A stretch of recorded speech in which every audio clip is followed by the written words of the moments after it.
Hi there, Malcolm here with my 71st Booktube video, and today I'll be sharing with you my July wrap-up.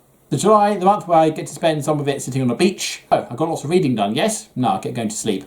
But I did read something, 7 titles to be precise, so let's get cracking. First up, I concluded the Star Wars series Star Wars. This is the reimagining of what would happen after A New Hope if the films hadn't happened. And basically, very similar sort of stuff.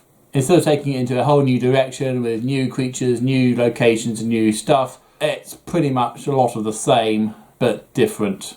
This is actually made up of 3 stories. The first is The 5 Days of Sith, which basically follows an Imperial female officer who's assigned special duties to Darth Vader as he struts his staff doing bad Darth Vaderish things to people.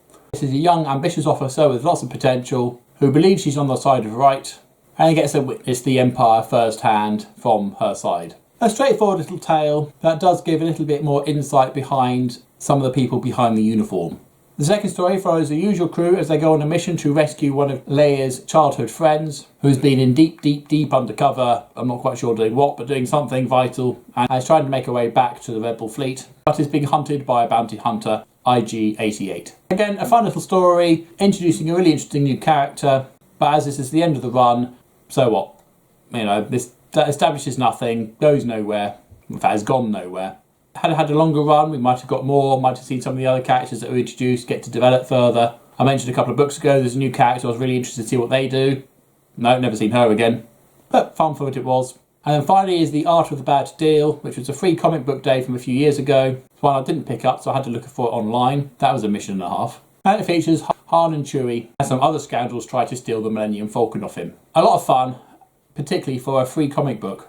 All in all, I'd say this was worth reading, but it does help knowing that this is it. There's no further developments on any of the characters. At this point, Disney then buys up everything and changes everything completely. So one of the last non-Disney gems. They're not quite as shiny as it could have been. Next up was my book of the month, which was my first ever Marvel novel, Deadpool Pause by Stefan Petruka. I've done a separate video on this, so if you want to know what I thought of this book, I'll leave a link so you can go and check that out. You'll like this if you like Deadpool and silly stuff. After that, I then read Star Wars Crimson Empire. This is the story of Kir Kinnos, Imperial Royal Guard, who needs to find something to do with his time now that the Emperor has been killed. Finally, again, permanently this time. For those only familiar with the films, the Emperor had clones, and when he died on the Death Star, his essence found one of his clones and he started up his empire again. I got killed again and again. Anyway, he's really dead this time, finally. And Kir Kinnos goes on the rampage to go and find retribution to kill those who killed his master. However, rather than being a faceless red killing machine, the character of Kir Kinnos actually has a lot of character to him. Okay, I wouldn't want to have a drink with the guy, but at least you can empathise with him. Some pretty nice artwork, as well as a pretty good fleshing out of those mysterious red guys who just stand around not doing anything. A pretty good adventure to boot. Buy it. After that, I finished reading Ink Death by Cornelia Funk, which is book 3 of the Inkworld series. There's a guy called Mo. When he reads a book, he can bring characters from the book into the real world. But he can also read people into the book. He's done this to one book in question, which is called Ink Heart. And at the end of the last book, the main characters all find themselves within the realms of the book. In this one, there's a bad guy in charge. Mo is carrying out some sort of Robin Hood type role.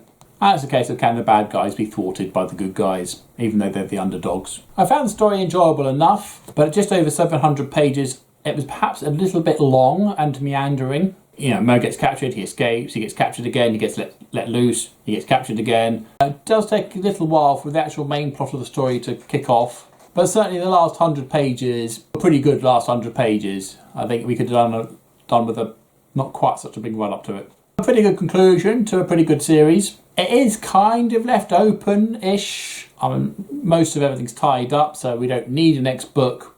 But we wouldn't be too surprised if another book did turn up, although it would be of a different series, as the main story's been told in this one. None of the characters really stood out to me. Considering they've got this special power, they don't use it that much. There's a villain who gets this ability and he uses a bit to bring some things into the world. But again, it's only to give him slight advantages here and there. It's like having all the characters being able to fly, but then they walk everywhere instead. I just feel that more could have been done with it than did happen. But yeah, it was alright. Worth reading. And then after that I read Star Wars Crimson Empire Book 2.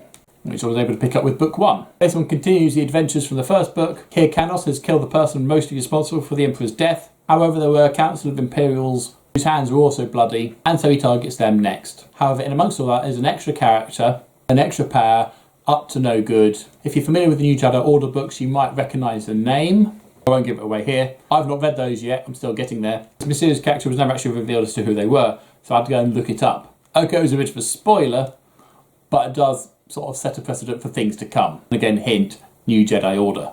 Again, some really nice artwork and some great new alien species, including a nice scene of a Hutt choking his monkey. This book is also quite pivotal in that it's the last book in the Star Wars series in which one of the characters goes by the Emperor title, or at least until the Legacy series much later canonically. I also like how these books show a little bit more about the workings of how the Star Wars universe works. Now, it's not just epic space battles and heroic deeds and dashing down corridors, but it's also function as well. It's a nice bonus. Buy it. And after that I read Star Wars Boba Fett's Bounty on Barkuda. Barkuda's not a place, it's a person. He's a pirate. A Herglick, if you're interested to know. I bet you weren't. Basically, one Hutt wants to woo another Hutt, and he wants to woo her by capturing a vicious pirate.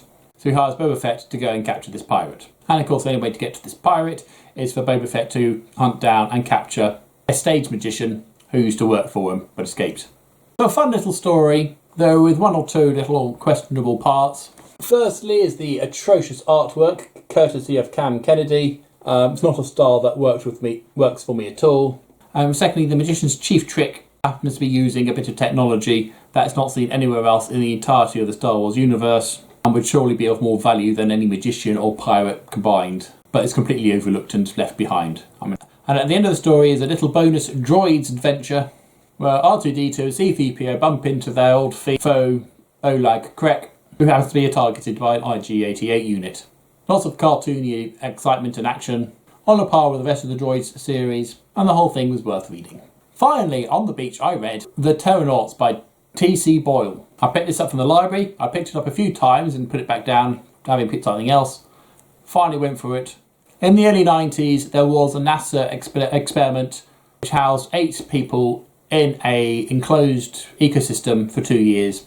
Nothing in or out. The whole thing became a bit of a farce. They had to break closure, and it's now just a memory. And you can look it up on Wikipedia, Biosphere 2. Following on from that theme, this story follows a following up adventure in the Biodome, or in this case now E2, in a slightly different world as it were. In this story, 8 Terranauts enter the E2 following their first disastrous attempt, or the Real Earth one, the in-story one, in a Big Brother meets I'm a Celebrity, Get Me Out of Here type scenario. And so we're supposed to follow these 8 characters through 2 years of survival under the dome. And I'm not sure if you can see that, but on the front it says Lord of the Flies meets the Hunger Games. And excruciatingly funny. So Hunger Games, where you have people running around killing each other with weapons and having traps and explosions. No, none of that. Lord of the Flies, where you have people killing each other and smashing their heads in with rocks and trials and starvation. No, none of that. Gut-wrenching guffaws and rolling around the floor laughing at the hysterics going on. No, none of that. This was boring. 500 plus pages of absolutely nothing happening and continuing to happen. It's supposed to be following 8 of these Terranauts in their adventures, or their experiences. We actually follow 3, one of whom is so excruciatingly awful they don't even get in the dome. That's right, 1/3 of the book isn't taking place inside the dome. So who are these characters? Well, we've got Dawn, who's described on the back as a naive beauty. Well, that pretty much sums up her character. And of the 3, she is the most interesting of them. And then there's the smooth-talking PR man, Ramsay. Now reading that, you probably think Ramsay's a bit of a dick. You read his point of view, and you think Ramsay's a bit of a dick.